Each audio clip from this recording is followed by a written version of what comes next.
हाँ, तो मेरे क्लास 12th वाले students welcome back to my channel Shubham lecture. जितने भी हमारे स्टूडेंट इस बार हैं 12th में और जिनको 6 मार्च को क्लास 12 फिजिक्स का पेपर देना है, उनके लिए आज का ये वीडियो बहुत ही ज़्यादा इम्पोर्टेंट है। बहुत सारे हमारे स्टूडेंट कमेंट कर रहे थे, सर आप फिजिक्स के कुछ ऐसे मोस्ट इम्पोर्टेंट क्वेश्चन आंसर को लेकर आइए जो हमारे बोर्ड एग्जाम में लगभग हर साल पूछे जाते हों, यानी कि जो बार बार रिपीट होते हों। तो आज मैं आपके लिए लेकर आया हूं क्लास 12 फिजिक्स के 7 ऐसे महत्वपूर्ण क्वेश्चंस को जो आपके बोर्ड एग्जाम में लगभग हर साल पूछे जाते हैं। आप लोग खुद ही देख सकते हो। इन 7 क्वेश्चन को आज हम इस वीडियो में कवर करेंगे। तो अगर आप भी 6 मार्च को फिजिक्स का पेपर देने जा रहे हैं तो ये 7 क्वेश्चन जरूर पढ़ के जाना। बहुत ढूंढने पे मैं ये 7 क्वेश्चन आपको लेकर आया हूं। देखिए यहाँ पे फर्स्ट क्वेश्चन हमारा है। एक एक क्वेश्चन को हम ध्यान से पढ़ेंगे और सबसे इंटरेस्टिंग बात यह है कि इसमें 3 नंबर वाले प्रश्न भी हैं, 2 नंबर वाले प्रश्न भी हैं और 1 नंबर वाले क्वेश्चन भी हैं। तो फर्स्ट क्वेश्चन ये 3 नंबर में आता है। सेकंड क्वेश्चन भी हमारा 2 या 3 नंबर में पूछा जाता है। उसके बाद थर्ड क्वेश्चन देखिए ये कितना ज्यादा इंपॉर्टेंट है। फोर्थ क्वेश्चन भी आपके सामने बहुत ज्यादा इंपॉर्टेंट है। फिफ्थ वाला क्वेश्चन देख लीजिए कितनी बार एग्जाम में आया है। सिक्स वाला क्वेश्चन देख लीजिए और 7 नंबर। कौन कहता है भैया कि फिजिक्स में क्वेश्चन रिपीटेड नहीं होते? आपके सामने ये सारे क्वेश्चन बार बार रिपीट हुए हैं। तो इस बार भी भैया आपके किस्मत की चाबी खुल सकती है। तो चलिए स्टार्ट करते हैं क्लास 12 फिजिक्स के 7 ऐसे महत्वपूर्ण क्वेश्चंस को जो हमारे एग्जाम में 1, 2 और 3 नंबर में आते हैं। बस ये 7 क्वेश्चन अगर आप लोग पढ़ लो, हर साल एग्जाम में आते हैं, इससे बाहर कुछ नहीं आने वाला। तो सबसे पहले इस वीडियो को लाइक करना, चैनल को सब्सक्राइब करना, ताकि ऐसे ही मैं आपको इसके आगे की क्लासेस प्रोवाइड करा सकूं, क्योंकि बहुत सारे क्वेश्चन हैं आपके फिजिक्स में। ठीक है, तो चलिए स्टार्ट करते हैं। सबसे पहले हम अपने इस टेबल का जो फर्स्ट क्वेश्चन है, यानी कि जो हमारा ये क्वेश्चन का सीरीज है, इसमें जो फर्स्ट क्वेश्चन है पहले इसको डिस्कस करते हैं। क्लास थोड़ी सी लॉन्ग हो सकती है लेकिन ध्यान से देखना। क्वेश्चन क्या है देखो, वैद्युत फ्लक्स की परिभाषा तथा मात्रक लिखिए। मतलब विद्युत फ्लक्स क्या होता है, इसकी परिभाषा और मात्रक लिखना है। ठीक है, तो इसको थोड़ा सा हम समझेंगे। हमारे फर्स्ट चैप्टर का क्वेश्चन है, बहुत ज्यादा इंपॉर्टेंट है। मैं फिगर के साथ आपको अभी समझाने वाला हूं सारी चीजें। देखो वैद्युत फ्लक्स क्या होता है। वैद्युत क्षेत्र में स्थित किसी काल्पनिक पृष्ठ पर वैद्युत फ्लक्स उस पृष्ठ से होकर गुजरने वाली वैद्युत बल रेखाओं की संख्या की माप है। यानी कि आप लोग मान लीजिए स्टूडेंट, कोई वैद्युत क्षेत्र है, यहां पे मान लीजिए एक वैद्युत क्षेत्र जनरेट है। ठीक है, ये देखिए यहाँ पे एक वैद्युत क्षेत्र है। ठीक है, इस वैद्युत क्षेत्र में एक पृष्ठ रखा हुआ है। आप लोग खुद देखिए यहाँ पे एक पृष्ठ कुछ इस प्रकार से रखा हुआ है। ठीक है, ऐसे कुछ एक पृष्ठ रखा हुआ है हमारे वैद्युत क्षेत्र में। अब इस पृष्ठ से क्या हो रहा है, ये आपका वैद्युत क्षेत्र है, ये आपका पृष्ठ है। ठीक है, इस पृष्ठ से विद्युत बल रेखाएं गुजर रही हैं। आप लोग खुद ही देख लो, कुछ इस प्रकार से विद्युत बल रेखाएं हमारी गुजर रही हैं। ठीक है, ऐसे कुछ रहेंगी विद्युत बल रेखाएं। ठीक, ये स्टाइलिश तरीके से। ठीक है, विद्युत बल रेखाएं गुजर रही हैं। तो कहा गया है कि वैद्युत क्षेत्र में स्थित, ये आपका पूरा विद्युत क्षेत्र है। विद्युत क्षेत्र को हम ई से डिनोट करते हैं। ठीक है, ई, मान लीजिए विद्युत क्षेत्र ई वेक्टर है। ठीक है, तो वैद्युत क्षेत्र में स्थित किसी काल्पनिक पृष्ठ पर, मैंने यहाँ पे एक काल्पनिक पृष्ठ मान लिया है, इस पर वैद्युत फ्लक्स जो होगा उस पृष्ठ से होकर गुजरने वाली विद्युत बल रेखाओं की संख्या की माप होगी। यानी कि किसी पृष्ठ से होकर गुजरने वाले विद्युत बल रेखाओं की संख्या को ही हम उस पृष्ठ पर विद्युत फ्लक्स कहते हैं। यानी कि ये विद्युत क्षेत्र में एक पृष्ठ रखा है, इससे जितनी भी विद्युत बल रेखाएं गुजरेंगी उसी की संख्या को ही हम विद्युत फ्लक्स बोलेंगे। समझ में आया? बहुत सिंपल सा है कि किसी पृष्ठ से होकर गुजरने वाली विद्युत फ्लक्स की संख्या, विद्युत बल रेखाओं की संख्या को ही हम विद्युत फ्लक्स बोलते हैं।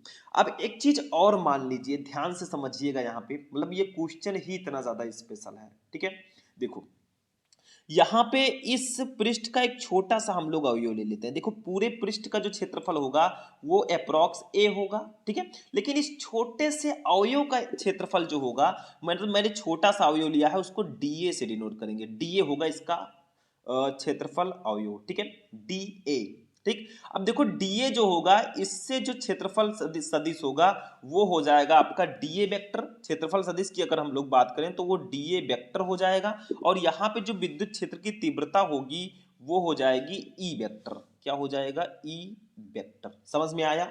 मतलब हमने जो पृष्ठ लिया इसका मैंने छोटा सा अवयव ले लिया डीए वेक्टर। अब इससे उत्पन्न जो विद्युत क्षेत्र की तीव्रता होगी ई वेक्टर होगी, और जो आपका क्षेत्रफल सदिश होगा वो डीए वेक्टर होगा। इनके बीच में एक थीटा कोण भी बनेगा। ठीक है, तो सबसे पहले हम इसको थोड़ा सा समझते हैं।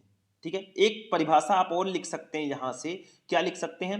देखो, स्केलर गुणन ई वेक्टर और डीए वेक्टर से होकर गुजरने वाला विद्युत फ्लक्स कहलाता है। ये एक और परिभाषा है कि स्केलर गुणन ई वेक्टर और डीए वेक्टर अवयव से होकर गुजरने वाला भी विद्युत फ्लक्स कहलाता है। ठीक है, तो यहां पे हमारा फॉर्मूला क्या होगा? देखो, विद्युत फ्लक्स को इसे फाई ई से डिनोट करते हैं। किससे?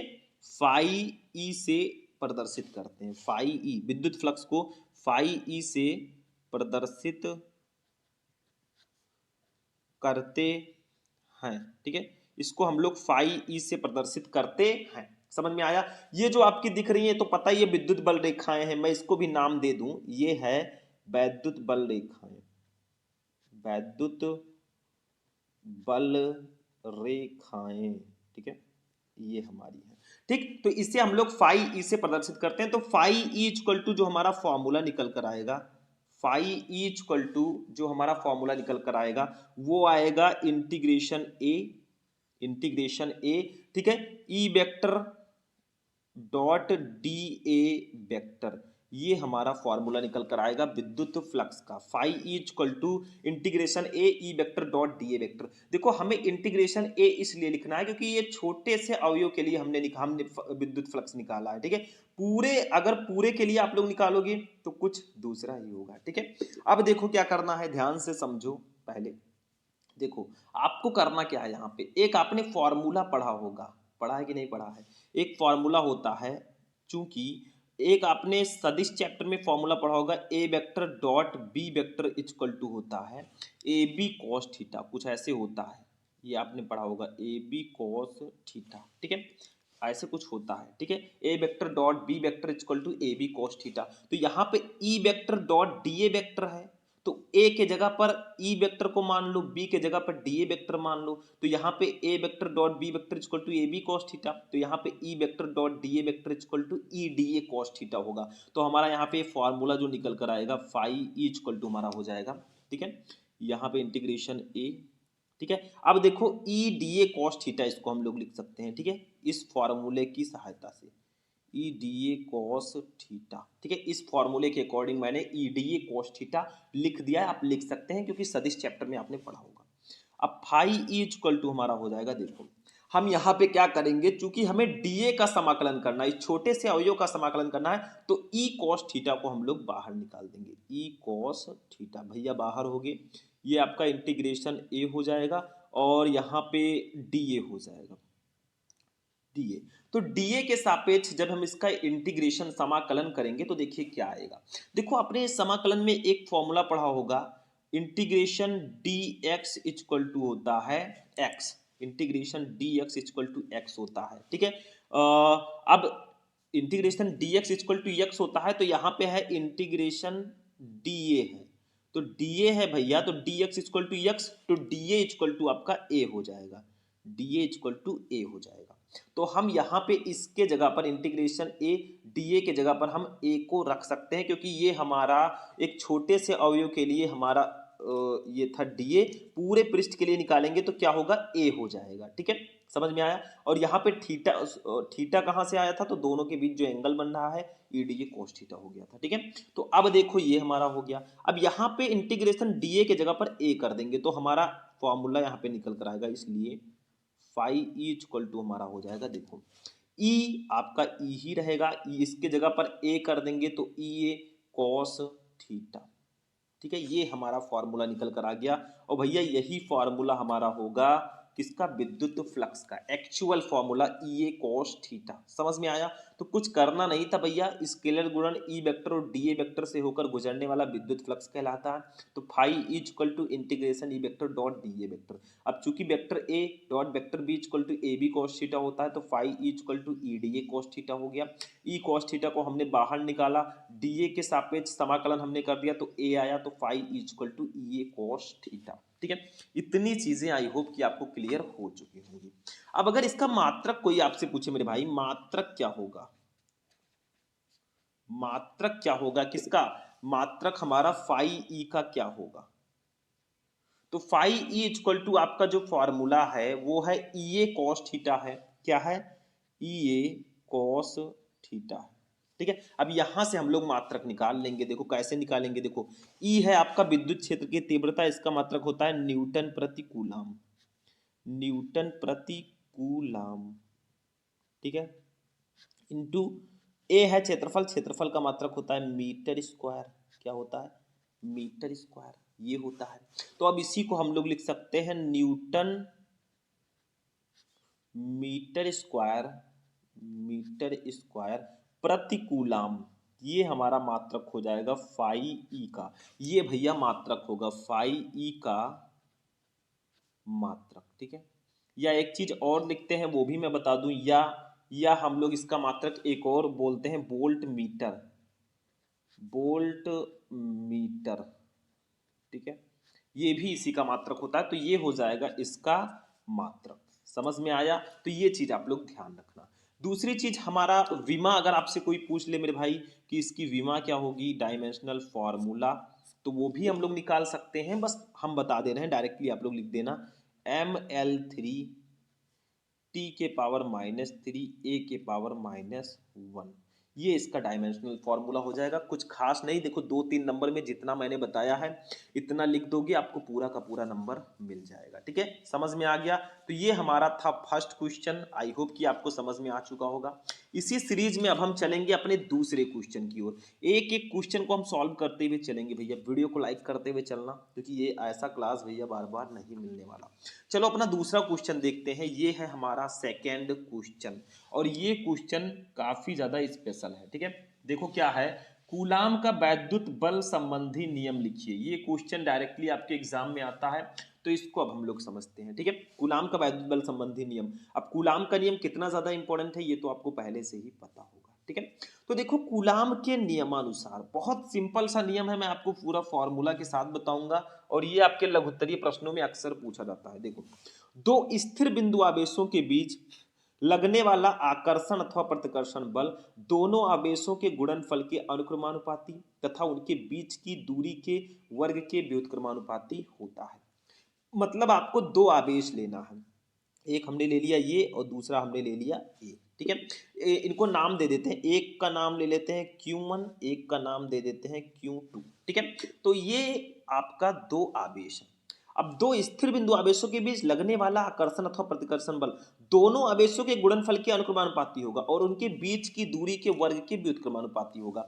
अब इनके जो बीच की दूरी है उसको हम लोग मान लेते हैं कितना, इनके बीच की दूरी जो होगी वो r होगी। मान लीजिए इसके बीच की जो दूरी है वो r मीटर है।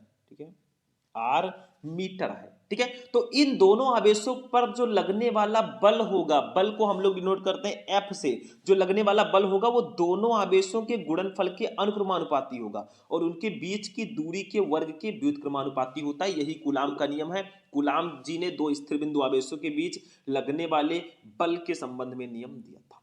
तो लिख दो थोड़ा सा, पहले थोड़ा सा लिख देते हैं, यदि दो बिंदु आवेश, दो बिंदु आवेश, ठीक है, नाम इनका दे देते हैं, एक का नाम है Q1, ठीक है, व Q2, Q2, ठीक है, एक दूसरे से, एक दूसरे से r मीटर की दूरी पर, r मीटर की दूरी पर, जो मैंने बताया है चित्र में वही यहां पे लिख रहा हूं मैं, दूरी पर उपस्थित हैं, उपस्थित हैं। ठीक है, तो उनके बीच, तो उनके बीच लगने वाला बल, ठीक है, यानी कि यदि दो बिंदु आवेश Q1 और Q2 r मीटर की दूरी पर उपस्थित हैं तो उनके बीच लगने वाला बल क्या होगा। तो आपको बताया गया कि उनके बीच जो लगने वाला बल है वो दोनों आवेशों के गुणनफल के अनुक्रमानुपाती होगा, यानी कि F इज अनुक्रमानुपाती या समानुपाती दोनों आवेशों के गुणनफल के Q1 इंटू Q2, ये आपका हो जाएगा, मतलब दोनों आवेशों के गुणनफल के समानुपाती हो गया। ठीक है, दूसरी चीज उनके बीच की दूरी जो r है इसके वर्ग के व्युत्क्रमानुपाती होगा। तो F जो है व्युत्क्रमानुपाती 1/r², मतलब r जो दूरी है इसके वर्ग के व्युत्क्रमानुपाती होता है, तो 1/r² हो जाएगा। इसको समीकरण नंबर 2 मान लेंगे। समझ में आया, मतलब जो नियम में बताया गया है वही मैंने लिखा है। देखो, दो स्थिर बिंदु आवेशों के बीच लगने वाला आकर्षण अथवा प्रतिकर्षण बल दोनों आवेशों के गुणनफल के अनुक्रमानुपाती तथा उनके बीच की दूरी के वर्ग के व्युत्क्रमानुपाती होता है। तो देखो, दोनों आवेशों के गुणनफल के अनुक्रमानुपाती है और उनके बीच की दूरी के वर्ग के व्युत्क्रमानुपाती है। अब हम लिखेंगे समीकरण 1 व 2 से, समीकरण 1 व 2 से। ठीक है, अब समीकरण 1 व 2 से अगर हम लोग समझें तो इसको हम लोग लिख सकते हैं, क्योंकि F दोनों तरफ है तो F ऐसे लगाएंगे। देखो, गुणनफल के अनुक्रमानुपाती है तो Q1 इंटू Q2, दोनों समीकरण को हम ऐड कर देंगे, अपान इसके व्युत्क्रमानुपाती है तो ये r² हो जाएगा। सिंपल सा है, कुछ है इसमें नहीं है। ठीक है, मतलब देखो F समानुपाती Q1 इंटू Q2 अपान r² इसके व्युत्क्रमानुपाती है। ठीक है, अब समझो थोड़ा सा, यहाँ पे जब इस समानुपाती के चिन्ह को हटाएंगे तो बराबर लगेगा, बराबर लगेगा तो एक नियतांक लगेगा K into Q1 into Q2 अपान r²। ठीक है, इसका मात्रक हो जाएगा न्यूटन और यही हमारा फॉर्मूला हो जाएगा। लेकिन थोड़ा सा अभी हमें और समझना है चीज़ों को, तो अभी मैं समझाने वाला हूँ। एक चीज़ और यहाँ पे हम लोग समझ लेते हैं, के क्या है, ये अनुक्रमानुपाती नियतांक है। ऐसे लिख दो, के इक्वल टू समानुपाती नियतांक या अनुक्रमानुपाती नियतांक लिख सकते हो। अनुक्रमानुपाती नियतांक, नियतांक। ठीक है, अगर आपसे कहा जाए के की वैल्यू कितनी होगी तो इसकी वैल्यू जो होगी वो होगी 9 इंटू 10⁹। ठीक है, newton metre square, newton metre square प्रति कूलाम स्क्वायर। ठीक है, ये हो जाएगा। लेकिन एक चीज और समझते हैं, अभी एक चीज और बाकी है। 1/4πε0 के पदों में अगर इस फॉर्मूले को हम लोग लिखें तो कैसे लिखेंगे, ध्यान से समझना। तो यहां पे थोड़ा सा लिख दो, यदि बिंदु आवेश, यदि बिंदु आवेश, ठीक है, निर्वात अथवा वायु, निर्वात अथवा वायु में स्थित हो तब अनुक्रमानुपाती नियतांक जो होगा, अनुक्रमानुपाती नियतांक के को मतलब के जगह पर हम 1/4πε0 लिखा जाता है, लिखा जाता है। ठीक है, जो स्टार्टिंग के दोनों क्वेश्चन है भैया थोड़ा सा लॉन्ग होंगे, मैंने पहले ही बता दिया है, क्योंकि ये 3-3 नंबर वाले क्वेश्चन है। तो F इक्वल टू हमारा हो जाएगा, देखो के जगह पर 1/4πε0 लिख देंगे, 1/4πε0 इंटू Q1 इंटू Q2 अपान r² न्यूटन। बस भैया यही हमारा आंसर, यही हमारा कूलाम का जो एक्चुअल फॉर्मूला है वो हो जाएगा। यहाँ पे 1/4πε0 की जो वैल्यू होगी वो यही वाली होगी, 9 इंटू 10⁹ न्यूटन मीटर स्क्वायर प्रति कूलाम स्क्वायर। ठीक है, आप लोग लिख लीजिएगा, यहाँ पे मैं बता देता हूँ। 1/4πε0 की जो वैल्यू होगी ना वो वही वाली होगी, 9 into 10⁹ newton metre square, newton metre square प्रति कूलाम स्क्वायर। ठीक है, ये इसकी वैल्यू हो जाएगी। अब ये ε0 क्या है इसको भी जान लो, ये निर्वात की विद्युतशीलता है, निर्वात की विद्युतशीलता, विद्युतशीलता। ठीक है, ये हमारा हो जाएगा, बस हो गया, यही कूलाम का नियम है मेरे भाई। तो ये वाला फॉर्मूला आप लोग याद रखना, काम हो जाएगा, ठीक है। चलते हैं अपने थर्ड वाले क्वेश्चन पे, इसको भी मैं हटाता हूं और अपने थर्ड वाला जो मोस्ट इंपॉर्टेंट क्वेश्चन है, एक एक को हम डिस्कस करते हुए चल रहे हैं, ठीक है। अभी तो बहुत कुछ हमें जानना है, बस ध्यान से आप लोग वीडियो को देखते रहो। देखो अभी हमें थर्ड वाला क्वेश्चन देखना है, फिर हम 7 क्वेश्चन टोटल देखेंगे। देखो थर्ड वाला क्वेश्चन क्या है, विद्युत क्षेत्र की तीव्रता, ठीक है। ये क्वेश्चन काफी ज्यादा इंपॉर्टेंट है कि विद्युत क्षेत्र की तीव्रता की परिभाषा तथा इसका मात्रक लिखिए, ठीक है। मतलब विद्युत क्षेत्र की तीव्रता क्या होती है, इसकी परिभाषा और इसका मात्रक आपको लिखना है। तो ये काफी ज्यादा इंपॉर्टेंट क्वेश्चन है, चलिए देखते हैं। देखो वैद्युत क्षेत्र में किसी बिंदु पर रखे परीक्षण आवेश पर लगने वाले बल तथा परीक्षण आवेश के मान की निष्पत्ति को उस बिंदु पर वैद्युत क्षेत्र की तीव्रता कहते हैं। मतलब जो परीक्षण आवेश पर लगने वाला बल F है और जो परीक्षण आवेश Q है, उसी के अनुपात को ही हम विद्युत क्षेत्र की तीव्रता कहते हैं। तो लिख दो, इसे इसे E से डिनोट करते हैं या E वेक्टर से डिनोट करते हैं, ऐसा भी लिख सकते हो। E वेक्टर से प्रदर्शित करते हैं,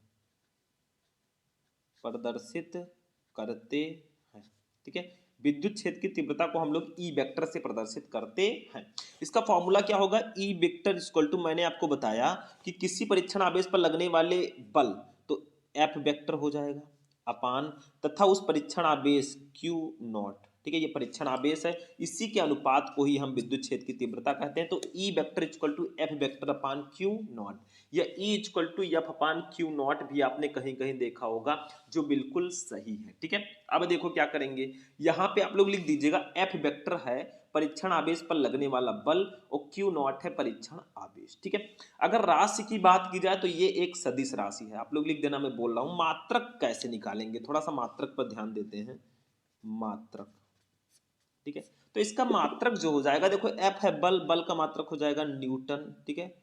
प्रति क्यू है आवेश, आवेश का मात्रक हो जाएगा कूलाम, तो न्यूटन प्रति कूलाम इसका मात्रक होगा। अगर विमा की बात करें तो विमा भी मैं बता देता हूं यहाँ पे, विमा, विमा जो आपका होगा वो हो जाएगा, फाइनली जो आएगा वो होगा MLT-3, ठीक है, A-1, ये इसकी विमा हो जाएगी। समझ में आया, मतलब थोड़ा सा अगर आप लोग समझोगे तो इसको निकालना चाहो तो निकाल भी सकते हो, जैसे मैंने फॉर्मूला बताया। चलो मैं निकाल देता हूँ थोड़ा सा, E equal to F upon Q naught, ऐसे कुछ मैंने फॉर्मूला बताया, आप वेक्टर भी लगा सकते हैं, कोई दिक्कत नहीं है, ठीक है।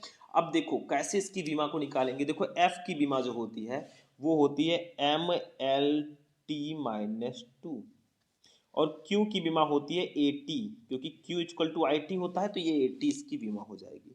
अब E इक्वल टू देखो, यहाँ पे MLT-2 हो जाएगा और इनको ऊपर ले जाएंगे, AT को जब ऊपर ले जाएंगे तो ये A-1 हो जाएगा और T-1 हो जाएगा। समझ में आया, क्योंकि नीचे प्लस में ऊपर माइनस में जाएगा।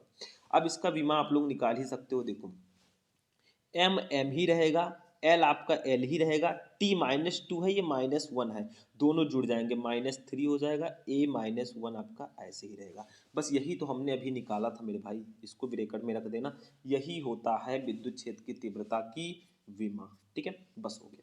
तो ऐसे कुछ आप लोग निकाल सकते हैं, फाइंड आउट कर सकते हैं। क्वेश्चन बहुत स्पेशल था तो हमने उसी के अकॉर्डिंग इसको बताया भी, ठीक है, आप लोग समझ गए होंगे। फोर्थ नंबर क्वेश्चन पे चलते हैं। देखो टाइम थोड़ा मैनेज करते हुए हम चलेंगे, हमें 7 क्वेश्चन पढ़ने हैं, तो अपने अकॉर्डिंग हम लोग चलते हैं, ठीक है। चलो फोर्थ वाला क्वेश्चन अब हम लोग देखते हैं। हमारे लिस्ट में जो चौथे नंबर पर भैया हैं, ये भी काफी इंपॉर्टेंट है। देखो ध्यान से, एक माइक्रो कूलाम के दो बराबर एवं विपरीत प्रकार के आवेश 2 मिलीमीटर दूरी पर रखे हैं, इस विद्युत द्विध्रुव का द्विध्रुव आघूर्ण ज्ञात कीजिए। मतलब एक माइक्रो कूलाम के दो बराबर एवं विपरीत प्रकार के आवेश हैं, मतलब क्यू की जो हमें वैल्यू दी गई है वो दी गई है 1 माइक्रो कूलाम। इसको कूलाम में बदलोगे तो ये 1 गुणे 10 के पावर -6 हो जाएगा, क्योंकि माइक्रो कूलाम को कूलाम में बदलना है तो 10 की पावर -6 से गुणा करना होगा, तो ये हमारा 10 की पावर -6 कूलाम आ गया।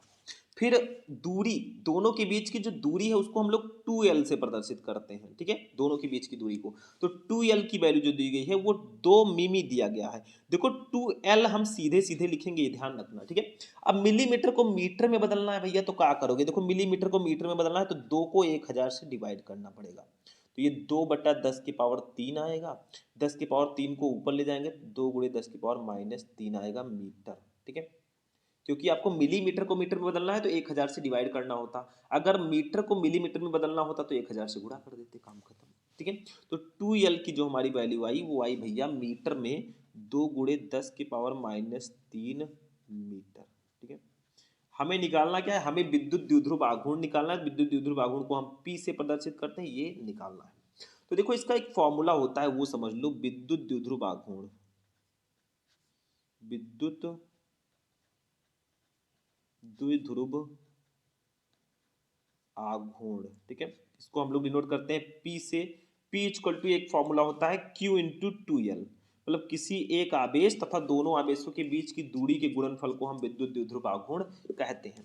तो P इक्वल टू देखो Q की वैल्यू कितनी है, ऊपर देखो 10 के पावर -6 है। ठीक है, तो इसको लिख देंगे 10 के पावर -6 इंटू 2L की वैल्यू है 2 गुणे 10 के पावर -3, ये है। ठीक है, अब हमारा P यहाँ से निकल आएगा, P इक्वल टू हो जाएगा 2 गुणे 10 की पावर -6 -3 है, दोनों जुड़ जाएंगे, चिन्ह वही रहेगा, तो 10 की power -9 coulomb metre, coulomb metre. और यही हमारा आंसर आ जाएगा मेरे भाई, यही हमारा आंसर होगा। कूलाम मीटर इसका मात्रक क्यों होगा, क्योंकि क्यू है आवेश, आवेश का मात्रक कूलाम, 2L है दूरी, दूरी का मात्रक मीटर। हो गया मेरे भाई, बस यही आंसर हो जाएगा। ठीक है, तो ये भी क्वेश्चन बहुत ज्यादा इंपॉर्टेंट था, समझ में आ चुका होगा। अब जो हम क्वेश्चन पढ़ेंगे ये हमारे सेकेंड चैप्टर का होगा, न्यूमेरिकल है लेकिन इंपॉर्टेंट है, ध्यान से समझो। देखो क्या कहा गया है, 10 पिको फैरड का एक संधारित्र 50 वोल्ट बैटरी से जुड़ा है, संधारित्र में कितनी स्थिर विद्युत ऊर्जा संचित है। 3 बार आपके एग्जाम में आ चुका है, इंपॉर्टेंट है काफी ज्यादा। आपको विद्युत ऊर्जा यानी कि स्थितिज ऊर्जा निकालना है। तो देखो 10 पिको फैरड का एक संधारित्र, ये पिको फैरड जो हमें दिया है ना, ये धारिता दी गई है C, तो ये हमें दिया गया है 10 पिको फैरड। अब पिको फैरड को जब आप फैरड में बदलोगे तो ये हो जाएगा 10 गुणे 10 की पावर -12। देखो पिको फैरड है, इसको फैरड में बदलना है तो 10 की पावर -12 से गुणा करना होगा।